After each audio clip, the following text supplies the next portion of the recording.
Again welcome back to Mansi Tricksters. तो आज हम लास्ट टॉपिक देखने वाले टुवर्ड्स ग्रीन एनर्जी का, that is solar power plant. तो आज हम सोलार एनर्जी का कैसे यूज करते हैं इलेक्ट्रिसिटी जनरेट करने के लिए, वो हमें देखना है। सोलार मतलब होता है सनलाइट, लूनार मतलब मूनलाइट। तो हम बात कर रहे हैं सोलार की, ठीक है। तो इसमें कौन कौन से कंपोनेंट होते हैं? इसमें रिफ्लेक्टर होता है, एब्जॉर्बर होता है, देन टर्बाइन इसमें होता है, जनरेटर होता है, और कूलिंग टावर, कंडेंसर, सेम, ठीक है। और सेम प्रोसेस होती है, कुछ भी नहीं है, बस स्टार्टिंग में थोड़ा सा आप हमें समझना है, ठीक है। तो हम स्टार्ट करते हैं। तो डायग्राम देख लेते हैं हम, ठीक है। तो एब्जॉर्बर से क्या होता है, सनलाइट यहाँ पे आती है, मतलब पहले तो रिफ्लेक्टर का काम है। यहाँ पे रिफ्लेक्टर में रिफ्लेक्ट होती है ना लाइट, और एब्जॉर्बर क्या करता है, वो शीट में वो एब्जॉर्ब कर लेता है हीट को। और यहाँ पे जैसे आप देख सकते हैं, यहाँ पे वाटर का फ्लो है, तो वाटर जैसे ऊपर जाता है और ये हीट की वजह से वाटर क्या हो जाता है, गर्म हो जाता है, एंड देन स्टीम जनरेट होती है। और स्टीम क्या करेगी, टरबाइन को रोटेट करती है। स्टीम क्या करती है, टरबाइन को रोटेट करती है। ये पैनल्स, सोलार पैनल्स ये है, इसमें ये रिफ्लेक्टर और एब्जॉर्बर होता है। और टरबाइन को रोटेट करने के बाद क्या होगा, टरबाइन रोटेट करेगी और उसमें काइनेटिक एनर्जी आएंगी, और उसकी वजह से जनरेटर में क्या प्रोड्यूस होंगे, इलेक्ट्रिकल एनर्जी प्रोड्यूस होंगी या जनरेट होंगी। और कंडेंसर क्या करता है, स्टीम को कूल डाउन करता है, ठीक है। देन पंप तो पंप करवाता है, चीजों को आगे लेके जाता है। कूलिंग टावर से बाकी फ्यूम्स निकल जाते हैं, ठीक है। तो solar power plant, solar power plant convert solar energy into, देखो क्या पर्पस क्या है हमारा, कि convert solar energy into electricity, ठीक है। सोलर एनर्जी को हम कन्वर्ट करेंगे इलेक्ट्रिसिटी में, ठीक है। और reflector focus sunlight on to absorber, reflector क्या करता है, सनलाइट को फोकस्ड करवाता है एब्जॉर्बर में, और एब्जॉर्बर में क्या होता है, वो चीज एब्जॉर्ब हो जाती है, वो कन्वर्ट करते हैं हम एब्जॉर्बर में सोलर एनर्जी को हीट एनर्जी में, ताकि हमें वाटर को बॉईल करवा के स्टीम में कन्वर्ट करना है, ठीक है। वो स्टीम में कन्वर्ट हो गया तो फिर वो क्या करेंगे, steam drives the turbine which powers the generator to produce electricity, ठीक है। देन मैंने आपको डायग्राम्स बता दी, एक बार हम इसे भी देख लेते हैं। क्या है, concentration for collecting sunlight, then concentrator for collecting sunlight, फिर क्या दिया है, absorber for absorbing the concentrated sunlight, ठीक है।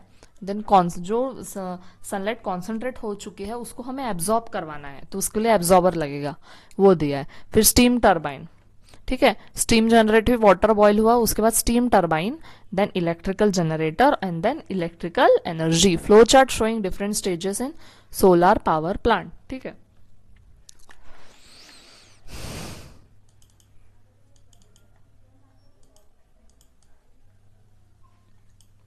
कीवर्ड क्या है, क्लीन है, रिन्यूएबल सोर्स ऑफ एनर्जी है सनलाइट, क्योंकि हम सनलाइट, देखो सनलाइट को, वाटर को हम कैसे यूज कर सकते हैं, as a renewable source of energy हम इसे यूज कर सकते हैं। तो इसी के साथ हमारा ये चैप्टर होता है क्लोज, ठीक है।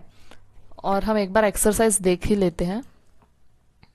देखो ये एक्सरसाइज के क्वेश्चंस है, जैसे मैचिंग है, आपको ये सॉल्व करना है, ठीक है। देन उसके बाद क्या दिया है, मतलब यहाँ पे दिया है कि coal, uranium, water reservoir and wind, किसमें कौन कौन सा टाइप की एनर्जी होती है, वो दिया है। मैं अभी आपको कुछ नहीं बताऊंगी, आपको सॉल्व करना है, ठीक है।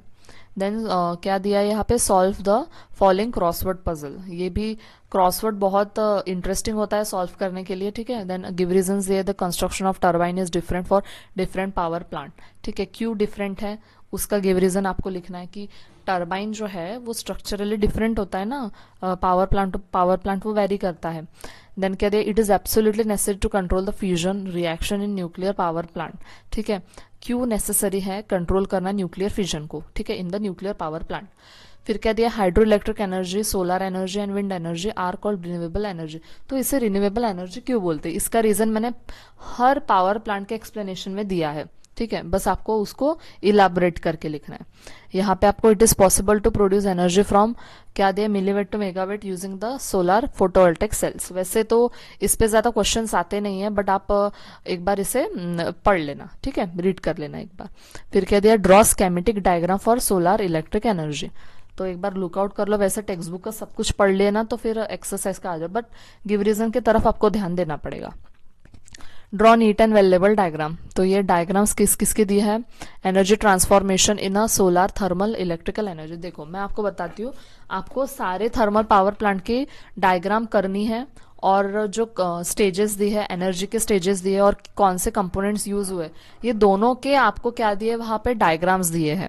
ठीक है, एरो करके आपको जो टेबुलर फॉर्म में दिया है, पाई चार्ट के फॉर्म में अगर कुछ लेसन में दिया रहता है तो अब वो आपको क्या करना है, याद करना है, क्योंकि आप उस हिसाब से अगर पेपर में लिखोगे तो वो एग्जामिनर को भी चेकिंग के लिए बहुत ईजी जाता है। ठीक है, शॉर्ट नोट दिया है यहाँ पे, electrical energy generation and environment. ठीक है, वैसे कहीं किसी से भी कोई भी क्वेश्चन पूछ सकता है, शॉर्ट नोट किसी भी टॉपिक से आ सकता है, तो you should prepare for all that topics. ठीक है,